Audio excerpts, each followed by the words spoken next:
Hello friends, welcome to our channel. சிறடி காசி சீரியலில் இன்றைக்கி என்ன ப்ரொமோ நடந்துச்சுன்னு பார்ப்போம். முத்து, மீனா இவங்க 2 பேருமே அவங்க மாலை கட்டுறதுக்கு ரொம்ப உதவியாக இருந்து அவங்களுடைய அந்த சரௌண்டிங்கில் இருக்கிற அந்த அக்காக்களுக்கு எல்லாரையும் பார்த்து மீட் பண்ணி பேச வராங்க. அந்த பூ மார்க்கெட்டுக்கு வந்துடுறாங்க. பூ கடை நடக்கிற இடத்துல அவங்க வந்து பார்க்குறாங்க, அக்கா மாலை நல்லபடியாக எல்லாத்தையும் கொடுத்து முடிச்சிட்டோம் கண்ணு. என்ன மீனா ஏதோ வேனோட சேர்த்துட்டு போயிட்டாங்கன்னு கேள்விப்பட்டோம், அதெல்லாம் பிடிச்சிட்டிங்களா, என்ன ஏதுன்னு பார்த்துட்டிங்களான்னு. ஆமாக்கா, அது எல்லாமே கரெக்டாக பார்த்து மாலை எல்லாத்தையும் ஒப்படைச்சிச்சுக்கா அப்படின்ட்டு ஒரு கையில் ஒரு அமௌண்ட் எடுத்துருந்தாங்க அக்கா அப்படிங்கிறாங்க. என்ன மீனா என்னது இது அப்படிங்கிறாங்க. அக்கா, நீங்கள் இவ்வளோ தூரம் உட்காந்து எனக்காக மாலை கட்டி கொடுத்தீங்களாக்கா, அதுக்கான அமௌண்ட்டுக்கா.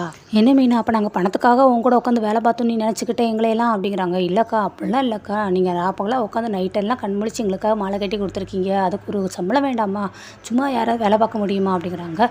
என்ன நீ பேசுகிற, நாங்கள் வந்து உன்னையும் உன் வீட்டுக்காரையும் எங்கள் வீட்டு பிள்ளையாக தான் நாங்கள் நினைக்கிறோம், நீங்களும் எங்கள் வீட்டு ஆள் தான், உங்களுக்கு இவ்வளோ பெரிய ஆர்டர் கிடைக்கிறது ரொம்ப நல்லது தானே. நம்மள மாதிரி ஆட்களுக்கெல்லாம் எப்பயோ ஒரு கதை இந்த மாதிரி பெரிய ஆர்டர் கிடைக்கும். நீ எத்தனையோ முறை எனக்கு பூ கட்டி கொடுத்துருக்க, அதுக்கெல்லாம் நீ என்கிட்ட இந்த காசாக வாங்கியிருக்க, நீ ஒரு நாள் கூட வாங்கினதே இல்லையே, நீ அதை உள்ளே வை, அதெல்லாம் ஒன்றும் தேவையில்லை அப்படிங்கிறாங்க. ஆனால் முத்து வந்து ரொம்ப ஃபீல் பண்ணுறாரு. நான் காசு சம்பாதிக்கிறதோ என்னமோ அது கூட எப்போனாலும் சம்பாதிச்சிக்கலாங்க்கா, ஆனால் உங்களை மாதிரி மனுஷங்களை நான் சம்பாதிச்சிக்கேன் பார்த்தீங்களா, உங்களை மாதிரி மனுஷங்க எனக்காக கிடச்சிக்காங்க பார்த்தீங்களா, அதுதான்க்கா நான் செஞ்ச பெரிய பாக்கியம் அப்படின்னு சொல்லி அவர் ரொம்ப சந்தோஷப்படுறாரு. கரெக்டாக அந்த நேரத்தில் அவருக்கு ஒரு ஃபோன் வருது. ஃபோன் எடுத்து பேசிகிட்டு இருக்காங்க. என்ன மீனா, இந்த அமௌண்ட் என்ன பண்ண போகிற இதை வச்சு அப்படின்னு சொல்லி அவங்க மீனா கிட்ட அந்த லேடிஸ் எல்லாம் சேர்ந்து பேசுகிறாங்க. இல்லைக்கா, அவர் எனக்காக என்னென்னமோ செஞ்சுருக்காரு, எனக்குன்னு ஒரு அடையாளத்தை உருவாக்கி கொடுத்துருக்காரு, எனக்காக ஒரு சொந்தமான ஒரு கடையை வச்சு கொடுத்துருக்காங்க, ரொம்ப சந்தோஷமாக என்னை பார்க்குறாரு, அதனால் அவருக்காக நான் ஏதாவது ஒன்று பண்ணணும். ஸோ அவர் வந்து இப்போ கார் இல்லாமல் ஆட்டோ ஓட்டிகிட்டு இருக்காரு, கொஞ்ச நாளாக வாடகைக்கு எடுத்துகிட்டு, அதனால் அவருக்காக ஒரு கார் வாங்கலாம்னு நினச்சிக்கிட்டு இருக்கேன் அப்படின்னு மீனா சொல்கிறாங்க. இந்த பணத்தை வச்சு கார்லாம் வாங்கிடலாமா அப்படிங்கிறாங்க. தெரியலக்கா, வாங்க முடியாது தான், ஆனாலும் இன்னும் கொஞ்சம் கொஞ்சமாக சேர்த்து வச்சு எப்படியாவது நான் வாங்கி கொடுக்கலான்னு ஒரு லட்சியத்தோடு இருக்கேன் என்னன்னே. உன்னோட லட்சியம் நிறைவேறணும், அதுக்காக நாங்கள் எல்லாருமே உனக்காக சப்போர்ட்டாக இருக்கோம் அப்படிங்கிறாங்க. ரொம்ப நன்றிக்கா அப்படின்ட்டு அவங்க 2 பேருக்குள்ள ஒருத்தவங்க ஒரு நல்ல புரிதல் நடக்குது. அதுக்கடுத்து இங்கிட்ட வந்து வீடை காட்டுறாங்க. வீட்டில் அவங்க அப்பா ரொம்ப வரவரப்பாக இங்கிட்ட நடந்துகிட்டு இருக்காங்க. ஆனாலும் விஜய் வந்து எதுவும் பேசுகிறாங்க. நீ கொஞ்சம் நேரம் அமைதியாக இருக்கியா, போ அந்த சைடுனே. ஆமாம் சொல்லாது, இது இவங்க வந்து நைட்டே உட்காந்து கெட்ட முடியாது நான் சொல்லிட்டேன், நான் சொல்கிறது யார் கேட்குறீங்க, இப்போ கடைசி அதை வேனோட எவனோ தூக்கிட்டு போயிட்டியா, இதில் என்ன இருக்குது அப்படின்னு சொல்லி அவங்க புலம்புறாங்க. கொஞ்சம் அமைதியாக இருக்கியா அப்படின்ட்டு கரெக்டாக நேரம் முத்து மீனா 2 பேருமே வராங்க. டே என்னடா என்னாச்சு, மாலையை நல்லபடியாக கொண்டு போய் கொடுத்துட்டிங்களா, வேனை யாரோ கடத்திட்டாங்கன்னு சொன்னீங்களே, வேனை எல்லாத்தையும் பார்த்து எடுத்து மாலை எல்லாத்தையும் மீட்டாச்சுன்னு. அப்பா நல்லபடியாக மாலை எல்லாத்தையும் கொடுத்தாச்சுப்பா, அவன் சிலையை கடத்துவான், பணையை கடத்துவான், நகையை கடத்துவான், ஏன் இப்போ குழந்தைகளோ கூட கடத்துவான், ஆனால் இவங்களை பாருங்களேன், அவங்களோட எதிர்கட்சிக்காரங்க எல்லாமே சேர்ந்து மாலையெல்லாம் கடத்திருக்காங்க, இவருக்கு நல்ல பேர் வரக்கூடாதுங்கிறதுக்காக ஒரு வழி எல்லாத்தையும் கொடுத்துடணுப்பா, அந்தப்பா ரூபா அப்படின்னு சொல்லி அந்த ரூபா கை நிறைய இருக்கிறத கொடுக்குறாங்க. எனக்கு எதுக்குடா அண்ணன், இல்லை மாமா, நீங்கள் இந்த ரூபா எங்களை வாங்கி எங்களை ஆசீர்வாதம் பண்ணுங்க அப்படிங்கிறாங்க. சரி, நான் ரூபா வாங்குறாரு. விஜயை தள்ளி நிற்கிறாங்க. விஜய் எதுக்கு அங்கே நிற்கிறவா, இங்கே வா, கிட்டக்கவா அப்படிங்கிறாங்க. அப்படின்னு சொல்லி விஜயை ரொம்ப ரொம்ப இதாக பண்ணுறாங்க. அதுக்கப்புறம் பக்கத்தில் நிற்கவும் 2 பேரும் ஆசீர்வாதம் பண்ணுறாங்க.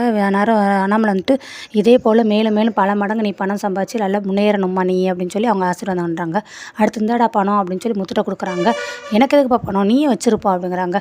டே அதெல்லாம் வேண்டாம்டா, ராப்பகலாக உட்காந்து நைட்டு விடிய உட்காந்து கண்முழிச்சு கெட்டது நீங்கள் தான் வேலை பார்த்தீங்க, ஸோ உங்கள் கையில் தான் அந்த பணம் இருக்கணும்னு, அப்படின்னா நீ இந்த ஓனரை மட்டும் கொடுத்துருப்பா, இவ தான் உட்காந்து ஃபுல்லாக கெட்டினா, அவள் கையிலே கொடுத்துரு அப்படிங்கிறாங்க.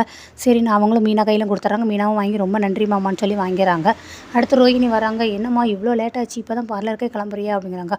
ஆமாம் ஆண்டி, நேற்று நைட்டெல்லாம் தூங்கவே இல்லைல்ல சரியாகவே, அதனால் காலையில் எந்திரிக்க ரொம்ப லேட்டாகிடுச்சு, அதான் இப்போ தான் கிளம்புறேன் அப்படிங்கிறாங்க. அதான் நான் ஒரு சிலர் அவங்க வேலை பார்க்கணுங்கிறதுக்காக நம்ம வீட்டில் இருக்கிற எல்லாரையுமே தூங்க விடாமல் விடியல முடிக்க வச்சுட்டாங்க. நீ தான் என்னோட பேரில் ஒரு பெரிய கடையே நடத்துகிற ஆண்டி, அது கடையில் பார்லர்னு. அதாம்மா, அது என் பேரில் நடத்துகிற, ஆனால் இங்கே ஒரு சிலர் என் பேரில் நடத்துகிறாங்க, என் வீட்டுக்கு வெளியில் இடத்துல தான் போட்டிருக்காங்க, என்ன பிரயோஜனம், எனக்குன்னு என்ன செய்கிறாங்க, எனக்குன்னு என்ன பார்க்குறாங்க, ஆனால் நீலாம் பாரு என் மேலே எவ்வளோ பாசமாக எனக்காக ரூபாவெல்லாம் கொடுக்குற, நீ இங்கே இருக்கிறவங்க கை நிறையா காசு வச்சுருந்தாலும் ஏதாவது இருந்தாங்கன்னு சொல்லி கொடுக்குறாங்க, அவங்களோட கவனம் அப்படி அப்படின்னு சொல்லி இங்கே மீனாவை பற்றி பயங்கரமாக பேசுகிறாங்க. மீனா இதெல்லாம் கேட்டுட்டு தான் இருக்காங்க. அடுத்து மீனா வந்து விறுவிறுன்னு அவங்க ரூம்குள்ளே உள்ளே போகிறாங்க. என்ன ஆண்டி நீங்கள் பேசிகிட்டே இருக்கீங்க, ஒரு மரியாதைக்கு எதுவுமே ஒன்றுமே பேசாமல் அவங்கள்ட்ட விறுவிறுன்னு உள்ளே போகிறாங்க அப்படின்னு. இங்கே இருந்தால் எனக்கு பதில் பேசணும்ல, அதனால தான் அவள் உள்ளே போயிடுறா அப்படிங்கிறாங்க. சரி அப்படின்ட்டு, ஏன் ஆண்டி அவங்க கையில் அவ்வளோ காசாக இருக்குது, நிறையாவா சம்பாதிச்சாங்க அப்படிங்கிறாங்க. ஆமாம்மா, உன்ன மாதிரி ஒரு நல்ல எண்ணம் எல்லாருக்கும் வருமா, அவள் கையில் அவ்வளோ காசு இருந்தால் என்ன பிரயோஜனம், எனக்காக கொஞ்சம் இருந்தாங்கன்னு சொல்லி ஏதாவது ஒன்று கொடுக்குறாள் எனக்கு, அதெல்லாம் போமா, அவள் பணத்தை வச்சு அவள் என்னமோ செய்கிறா அப்படிங்கிறாங்க. அடுத்து ரோஹிணி வந்து நான் என்ன பண்ணுறாங்கன்னு பார்க்குறேன்ட்டு எட்டி பார்க்குறாங்க. பீரோவில் திறந்து கை நிறையா பணத்தை எடுத்து எண்ணிக்கிட்டு இருக்காங்க. ஆண்டி நிஜமாகவே அவங்க கை நிறையா காசு வச்சுருக்காங்க, எல்லாமே 500 ரூபா நோட்டாக இருக்குது, பீரோவிலேருந்து எடுக்கிறாங்க அப்படின்ட்டு. ஆண்டி வராங்க அப்படின்ட்டு அப்படின்ட்டு அப்படி மீனா வந்துடுறாங்க. வந்துட்டு கண்டுக்கிடாத மாதிரியே இருக்காங்க.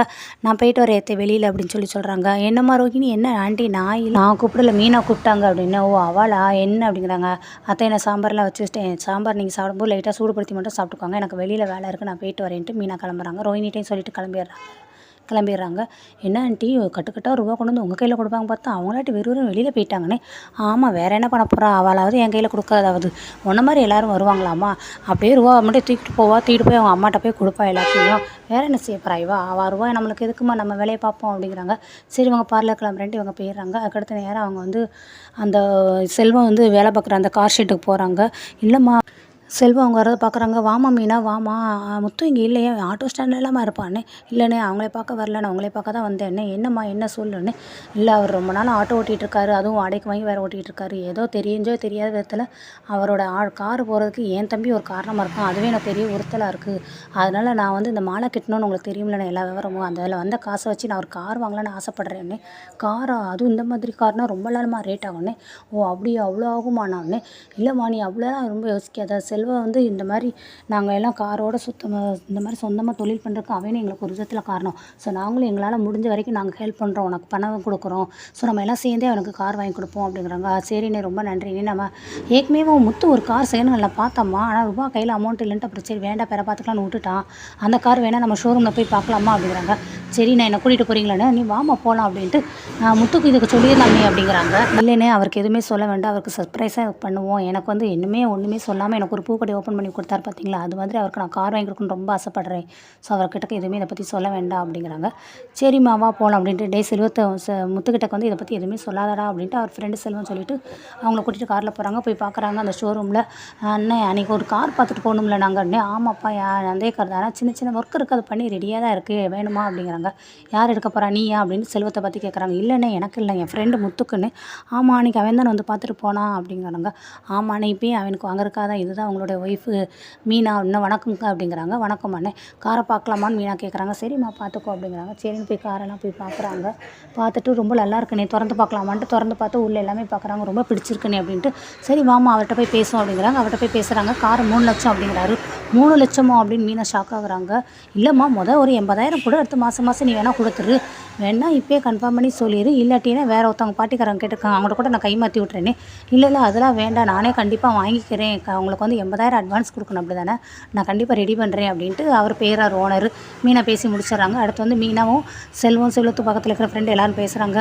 என்னம்மா இப்போ கையில் எவ்வளோ வச்சுருக்கான்னு, இந்த மாதிரி பூ கட்டினதில் வந்து பூவுக்கு வேன் வாடகைக்கு எல்லாத்தையும் கொடுத்த போக மீதி என் கையில் 50,000 இருக்குன்னே. ஐயோ 50,000 வச்சு ஒன்றும் பண்ண முடியாதுமே, எப்படினாலும் நான் இன்னும் கொஞ்சம் வர வேண்டியது இருக்குன்னு, அதில் ஒரு 10,000 இருக்குது, ஸோ 60,000 எப்படின்னா நான் ரெடி பண்ணிடுவேன் அப்படிங்கிறாங்க.